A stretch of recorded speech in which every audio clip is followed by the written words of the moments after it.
ജ്ഞാനായ സമുദായത്തിൽ സസ്പെൻഷൻ കിട്ടിയ മെത്രാനെ നെറ്റിപ്പട്ടം കിട്ടിയ ഗജവീരനെ പോലെ കെട്ടിയെഴുന്നള്ളിച്ച് കൊണ്ടു നടക്കുന്ന എട്ടുകാലി മാമൂഞ്ഞുമാരെയും ജ്ഞാനായ കമ്മിറ്റിയെയും കാണുമ്പോൾ സമുദായ വിശ്വാസികൾക്ക് ലജ്ജ തോന്നുന്നു. അന്ത്യോക്യയാണ് ജ്ഞാനായ സമുദായത്തിന് ഭദ്രാസനം അനുവദിച്ചു തന്നത്, അല്ലാതെ മറ്റാരുമല്ല. കാലാകാലങ്ങളിൽ അന്ത്യോക്യ സിംഹാസനത്തിൽ നിന്നും വാഴിക്കപ്പെട്ട നിയമിക്കപ്പെട്ട മെത്രാപ്പൊലീത്തയാണ് ജ്ഞാനായ സമുദായത്തെ ഭരിക്കേണ്ടത്, അല്ലാതെ ഉരിയപ്പെട്ടവരല്ല. സിംഹാസനത്തോട് കൂറും വിധേയത്വവുമുള്ള വൈദികരെ ഓരോ പള്ളികളും കരുതണം. അതില്ലാത്ത അച്ഛന്മാരെ കരുതേണ്ട കാര്യമില്ല. അവരെ സമുദായത്തിൽ നിന്നും പുറത്താക്കണം.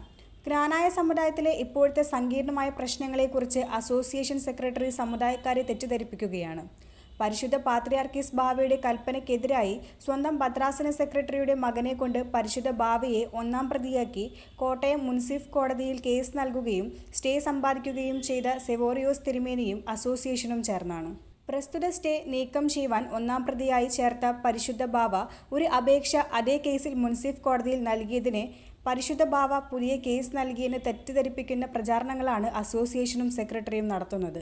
ഈ പ്രചാരണങ്ങളെല്ലാം പരിശുദ്ധ സുറിയാനി സഭയുടെ ഭാഗമായ ജ്ഞാനായ അതിഭദ്രാസനത്തെ എന്നേക്കുമായി വിടർത്തുവാനുള്ള ഗൂഢനീക്കത്തിൻ്റെ ഭാഗമാണ്. ഇതിന് പിന്നിൽ മെത്രാപ്പൊലീത്തായും അസോസിയേഷൻ സെക്രട്ടറിയുമാണ്. വിശുദ്ധ കുർബാനയ്ക്ക് ശേഷം പരിശുദ്ധ മദ്ബഹയിൽ നിന്ന് മെത്രാച്ചന് എന്തും പറയാം. എന്ത് തരം താഴ്ന്ന രാഷ്ട്രീയവും പറയാം. എന്ത് കണ്ണീർ സീരിയലും അഭിനയിക്കാം. രക്തം ചീന്തിയാണെങ്കിൽ പോലും പ്രക്ഷോഭം നടത്തണമെന്ന് പോലും ആഹ്വാനം ചെയ്യാം.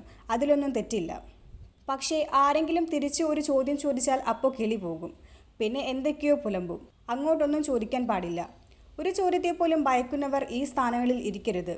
കർത്താവ് തൻ്റെ പരസ്യ ശുശ്രൂഷ കാലയളവിൽ മേൽപ്പട്ടക്കാരെയും ശാസ്ത്രിമാരെയും പരീശന്മാരെയും പരസ്യമായി ചോദ്യം ചെയ്ത സംഭവങ്ങളുടെ വിശദീകരണമാണ് പുതിയ നിയമത്തിൽ കൂടുതലായി എഴുതിയിരിക്കുന്നത്. ആ ചോദ്യങ്ങളോട് അസഹിഷ്ണുത തോന്നിയ മഹാപുരോഹിതന്മാർ ചേർന്നാണ് കർത്താവിനെ ക്രൂശിച്ചത്. ആ ഗുണ്ടാപ്രവർത്തനമാണ് ഈ മെത്രാച്ചൻ്റെ വായിൽ നിന്നും വന്നത്. ചോദ്യം ചോദിക്കരുത്, ഇവിടെ ആളുകൾ ഇരിപ്പുണ്ട്, അവർ എന്തൊക്കെയോ ചെയ്തു കളയുമത്രേ. ഇങ്ങനെ ഭീഷണിയും വിരട്ടലുമൊക്കെ നടത്തുന്നവർ മേൽപ്പറ്റ സ്ഥാനത്തിരിക്കുവാൻ യോഗ്യനാണോ?